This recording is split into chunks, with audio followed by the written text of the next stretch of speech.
નમસ્તે વિદ્યાર્થી મિત્રો, નિમિષ ગુપ્તાણી ગ્રુપ ટ્યુશન અને રેનેસા સેકન્ડરી તેમજ હાયર સેકન્ડરી શાળાના અંગ્રેજીના લેક્ચરમાં તમારું સ્વાગત કરું છું.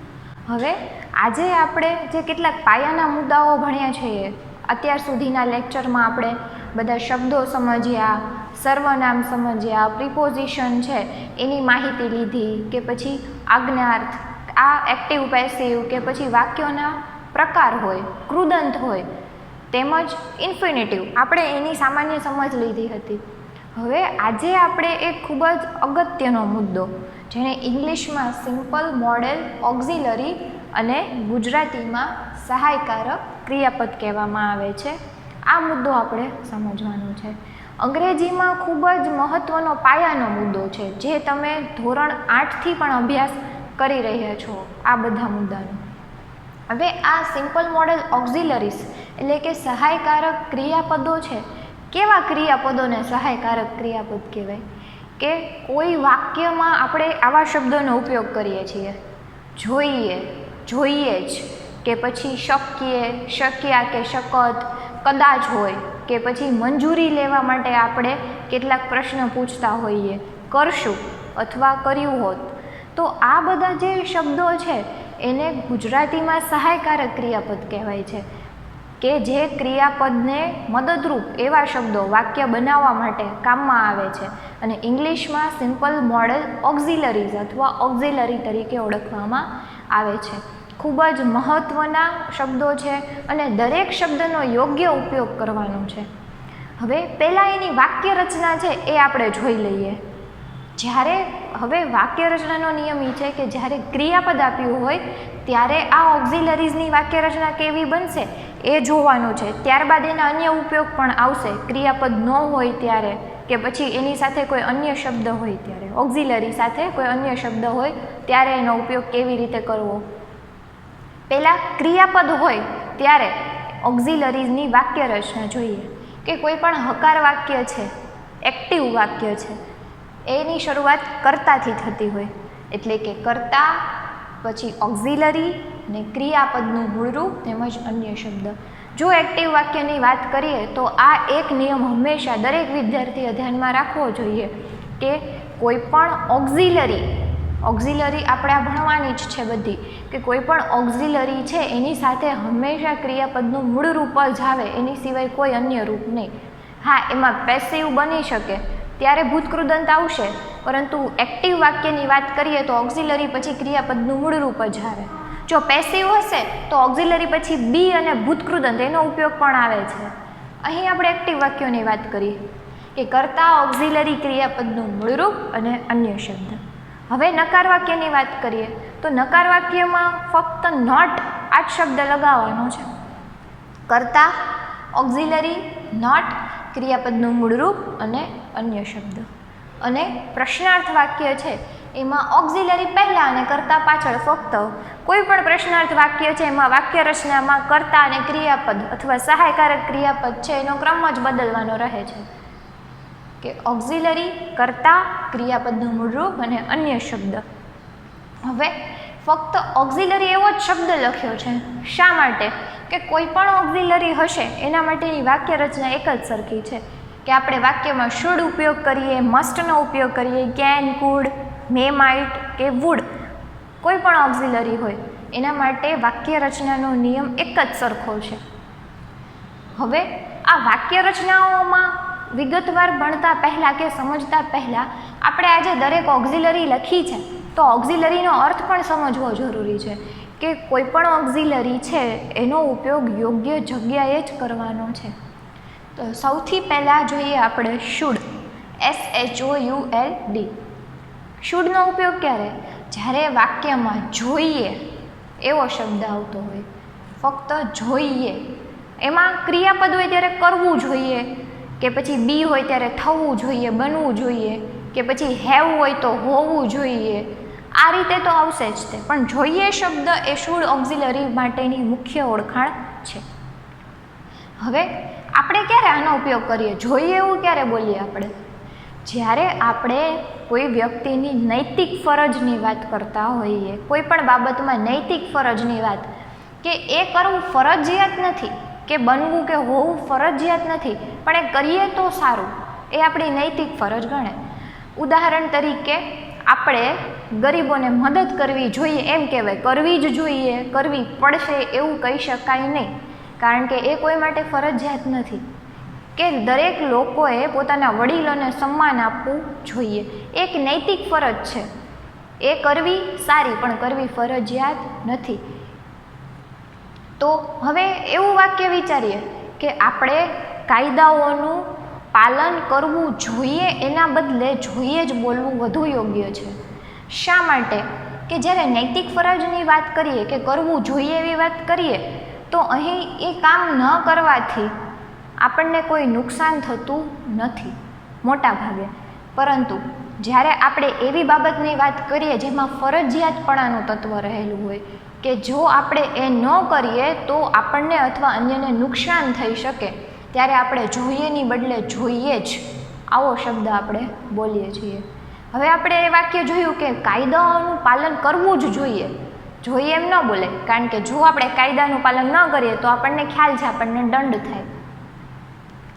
એટલા માટે જ્યારે જોઈએ છે એ નૈતિક ફરજ બતાવે છે, તો એ જ ક્રિયામાં ફરજિયાતપણાનું તત્વ આવે તો આપણે જોઈએ જ એવો શબ્દ બોલીએ છીએ. જેમ કે એવું વાક્ય છે કે બાળકોએ આગથી દૂર રહેવું જોઈએ જ, અથવા દૂર જ રહેવું જોઈએ. એ કોઈ નૈતિક ફરજ નથી, પરંતુ એ એવી બાબત છે કે જો આપણે એ ધ્યાન ન રાખીએ તો નુકસાન થઈ શકે. એટલા માટે આ બંને ઓક્ઝિલરી વચ્ચે ફક્ત ગુજરાતીમાં જનો તફાવત નહીં, પરંતુ આટલો તફાવત રહેલો છે. નૈતિક ફરજ તેમજ મસ્ટ, કે જ્યારે આપણે ફરજિયાતપણાનું તત્વ રહેલું હોય એવી બાબતની વાત કરતા હોઈએ ત્યારે આપણે જોઈએ જેવો શબ્દ બોલીએ છીએ. હવે ત્યારબાદ આપણે જોઈએ કેન. હવે કેનનો ઉપયોગ મોટા ભાગના વિદ્યાર્થીઓ જાણે છે કે કેન છે ને એક ક્ષમતા, ઇંગ્લિશમાં એબિલિટી કહેવાય, ક્ષમતા દર્શાવતું હોય. ક્ષમતા ગુજરાતીમાં કેવી રીતે દર્શાવાય? જ્યારે આપણે શકવું એ શબ્દ બોલીએ ત્યારે આપણે ક્ષમતા દર્શાવીએ છીએ. હવે એવું વાક્ય કહીએ કે હું તરી શકું છું, તો એ મારી તરવાની ક્ષમતા છે. તેણી રસોઈ બનાવી શકે છે, કે તેઓ ભૂલ સ્વીકારી શકે છે, તે તરી શકે છે. આ બાળક વાંચી શકે છે, એ બધી ક્ષમતાઓ છે. તો આ શકવું, શકે છે કે શકશે, એને ઇંગ્લિશમાં કેનવાળી ઓક્ઝિલરી વડે દર્શાવાય છે. તો પછી હવે આપણે ક્ષમતાની જ વાત કરીએ, પરંતુ ભૂતકાળની વાત કરવી છે કે હું મેચ જીતી શકું છું અને હું મેચ જીતી શકી કે શકે, એમાં ફરક છે. કે કરી શક્યા કે કરી શકત, એ બાબત ક્ષમતા તો દર્શાવે છે, પરંતુ કોઈ ભૂતકાળની બાબત દર્શાવે છે. કે તમે સાચું બોલી શકો છો, તો શકો છો કે શકશો તો કેન, પણ તમે સાચું બોલી શક્યા, તમે સાચું બોલી શકત, તો એ કુડ વડે દર્શાવવામાં આવે છે. એટલે આ કેન અને કુડ છે, બંનેનો અર્થ સરખો જ છે, ક્ષમતા દર્શાવવાની. પરંતુ જ્યારે ભૂતકાળની વાત કરીએ ત્યારે કેનની બદલે કુડ વપરાય છે, અને વર્તમાન અથવા ભવિષ્યની વાત કરીએ તો કેન. ત્યારબાદ જોઈએ મે અને માઇટ. કેન અને કુડ જેવો જ તે આમાં તફાવત રહેલો છે કે બંનેનો અર્થ સરખો થાય છે, વાત ફક્ત કાળ પ્રમાણે બદલાઈ જાય. હવે બંનેનો અર્થ એવો થાય છે મોટા ભાગે સંભાવનાઓ દર્શાવવા માટે, કે જે બાબતનો ખ્યાલ આપણને નથી, આપણે એના માટે સંભાવના રજૂ કરીએ છીએ. કદાચ તે બીમાર હોય, કદાચ વરસાદ આવે, આ બધી અનિશ્ચિતતાઓ છે. કદાચ ટ્રેન મોડી આવે, જેમાં આપણને ખાતરી નથી, આપણે સંભાવના દર્શાવીએ છીએ. સંભાવના ગુજરાતીમાં કદાચ એ શબ્દ વડે દર્શાવાય છે, અને અંગ્રેજીમાં મે અને માઇટ વડે દર્શાવાય છે. કે કદાચ આવું થઈ શકે, બની શકે કે કરી શકે. અને ભૂતકાળની વાત હોય તો માઇટનો ઉપયોગ થાય છે. હવે મેનો હજી એક ઉપયોગ છે. સામાન્ય રીતે જ્યારે આપણે પરવાનગી લેતા હોઈએ કોઈ બાબત માટે, ત્યારે આપણે મોટા ભાગે મેનો ઉપયોગ કરીએ છીએ. જેમ કે શું હું વર્ગમાં આવી શકું, મે આઈ કમ ઇન ક્લાસ, શું હું તમારી મદદ કરી શકું, મે આઈ હેલ્પ યુ. એટલા માટે કદાચ સિવાય મેનો અન્ય અર્થ અથવા અન્ય ઉપયોગ એ પણ છે કે એ પરવાનગી માટે એનો ઉપયોગ કરવામાં આવે છે, જે હંમેશા પ્રશ્નાર્થ, પરવાનગી હંમેશા પ્રશ્નાર્થથી જ લેવાની હોય. વુડ, વુડ છે એ કોઈ વધારાની કે અન્ય કોઈ જરૂરી ઓક્ઝિલરી નથી, પણ જે આપણે વિલ જેવો અર્થ ધરાવે છે એ જ વુડ છે કે કરશું.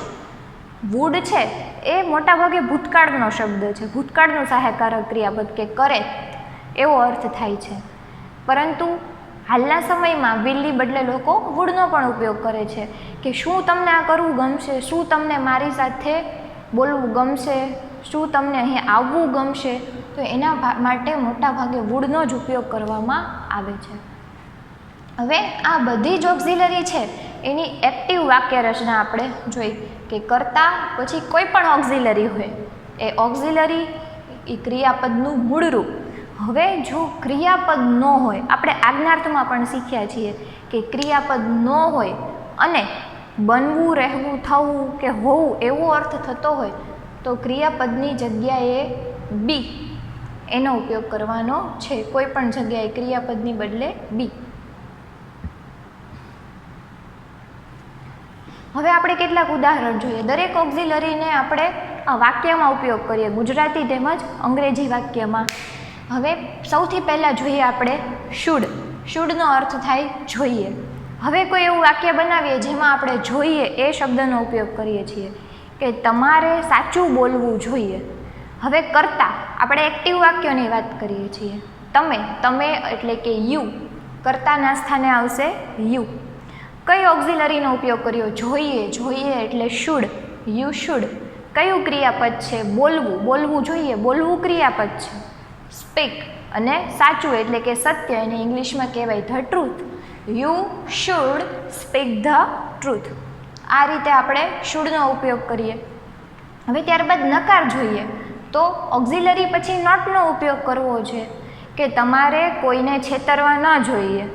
તમે કરતા છે યુ, ન જોઈએ એટલે કે શુડ, નકાર માટે નોટ, યુ શુડ નોટ. છેતરવું એટલે કે ચીટ અને કોઈ પણ એટલે કે anybody. You should not cheat anybody અથવા એનીવન. શું મારે પૂછવું જોઈએ? પ્રશ્નાર્થ વાક્ય બનાવીએ. પ્રશ્નાર્થ વાક્યની શરૂઆત શું વડે આપણે કરી કે શું મારે પૂછવું જોઈએ? પહેલાં ઓક્ઝિલરી, જોઈએ એટલે શુડ, કરતા મારે એટલે કે હું, આઈ કરતા છે. શુડ આઈ, પૂછવું એને કહેવાય આસ્ક. Should I ask. આ રીતે મસ્ટનું વાક્ય જોઈએ આપણે કે તેણે વહેલા ઉઠવું જ જોઈએ. તેણે એટલે કે હી. હવે જોઈએની બદલે જોઈએ જ તો શુડની બદલે મસ્ટનો ઉપયોગ કરશું. હી મસ્ટ વહેલા ઉઠવું એટલે કે get up. He must get up early. કે બીજું વાક્ય જોઈએ નકારનું કે તમારા મિત્રએ ખોટું ન જ બોલવું જોઈએ. તમારો મિત્ર કરતા છે યોર ફ્રેન્ડ, ન જ જોઈએ મસ્ટ નોટ. ખોટું બોલવું speak a lie. Your friend must not speak a lie. શું તેણે બોલવું જ જોઈએ? બોલવું સ્પીક ક્રિયાપદ છે. મસ્ટ હી સ્પીક. ત્યારબાદ પ્રશ્નાર્થ ચિહ્ન. કોઈ પણ પ્રશ્નાર્થ વાક્ય આવે વિદ્યાર્થીઓ તો આપણે ભાષા શીખીએ છીએ. તેથી અંગ્રેજી અને ગુજરાતી બંનેમાં ભાષાના નિયમ ખાસ લાગુ પડતા હોય એટલે ધ્યાનમાં રાખવું કે વિધાન વાક્ય છે તો પૂર્ણ વિરામની નિશાની કરવી, તેમજ પ્રશ્નાર્થ વાક્ય હોય તો પ્રશ્નાર્થ ચિહ્ન કરવું. આ દરેકના માર્ક્સ આપણને કપાઈ શકે છે પેપરમાં, કારણ કે આ એક ભાષા છે. તેથી એ બાબત ધ્યાનમાં રાખવી. હવે એવી જ રીતે આપણે ક્યાંય અથવા તો કુડ બંને જોઈએ. હવે શકવું એવો અર્થ લેવાનો છે કે મારી બહેન વાંચી શકે છે. મારી બહેન કરતા માય સિસ્ટર કેન રીડ. એવું એક નકારનું વાક્ય બનાવીએ કે નેહા બેસી શકતી નથી. Neha can not sit. કે પછી પ્રશ્નાર્થ વાક્ય બની શકે શું તમે અહીં આવી શકો છો?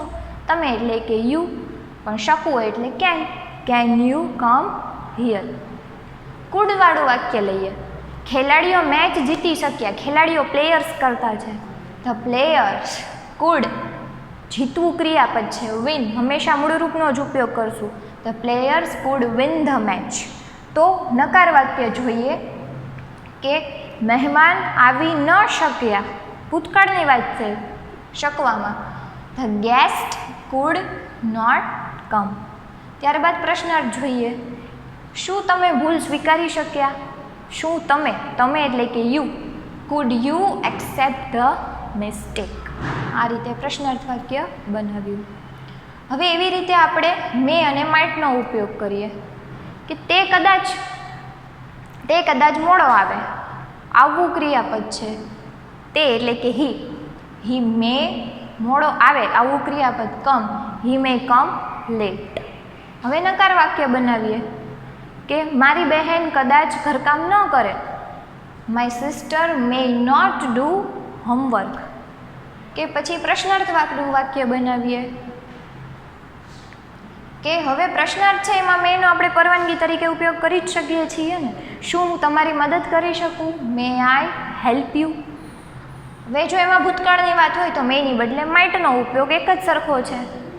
કે પછી વુડ એટલે કે વિલનો ઉપયોગ એક સરખો છે. ઉદાહરણ તરીકે જ્યારે આપણે મોટાભાગે કોઈને એવો પ્રશ્ન પૂછે શું તમને આ ક્રિયા કરવી ગમશે, તો વિલની બદલે વુડનો ઉપયોગ કરીએ છીએ આપણે.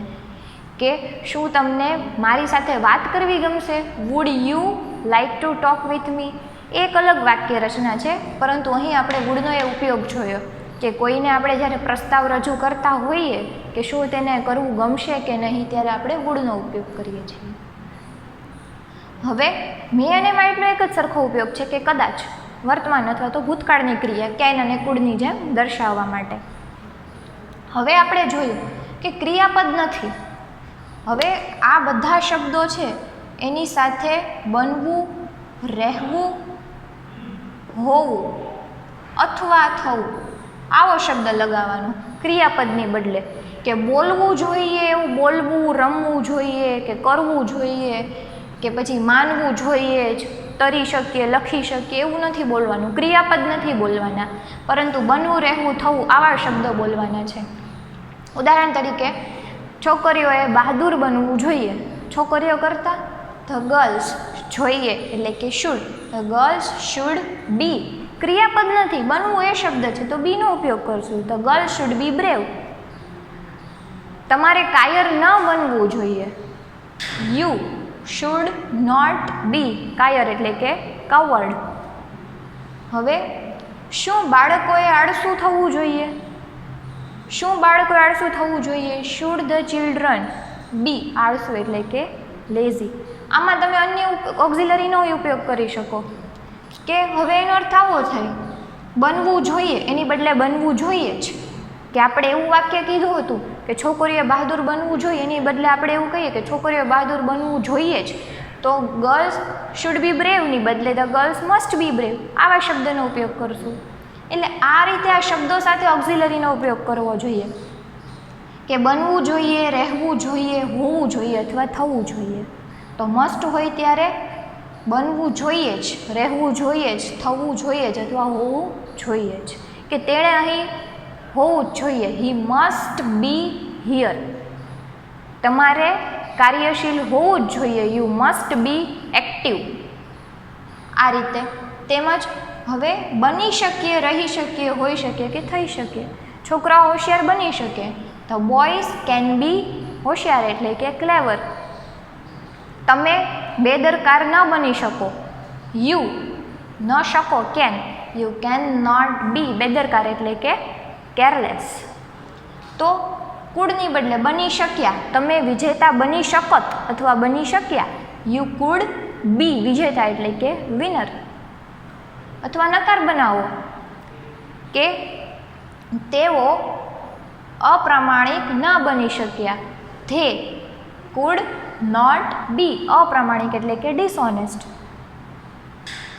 હવે ત્યારબાદ જોઈએ કે મેની બદલે માઇટ કે કદાચ બને કદાચ હોય.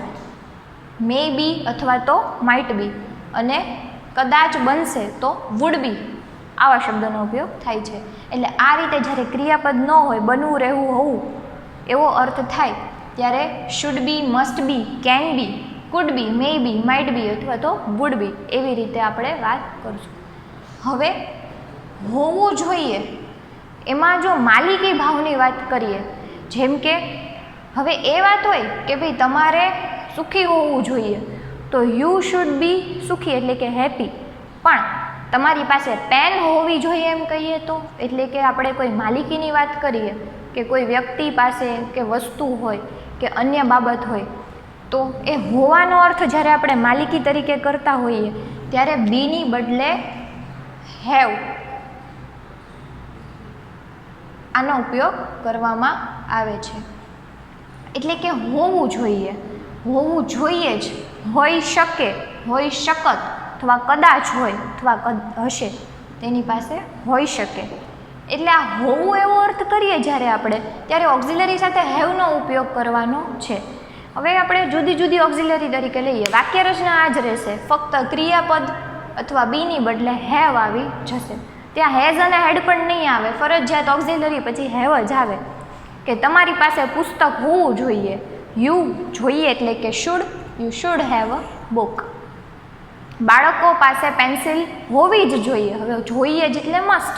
બાળકો children, children must have pencils. કે તેણી પાસે પૈસા હોઈ શકે નહીં, શકવું એટલે કેન, તેણી એટલે શી, શી કેન નોટ હેવ પૈસા એટલે કે મની. શું તમારી પાસે સત્ય હોઈ શકે? Can you have the truth.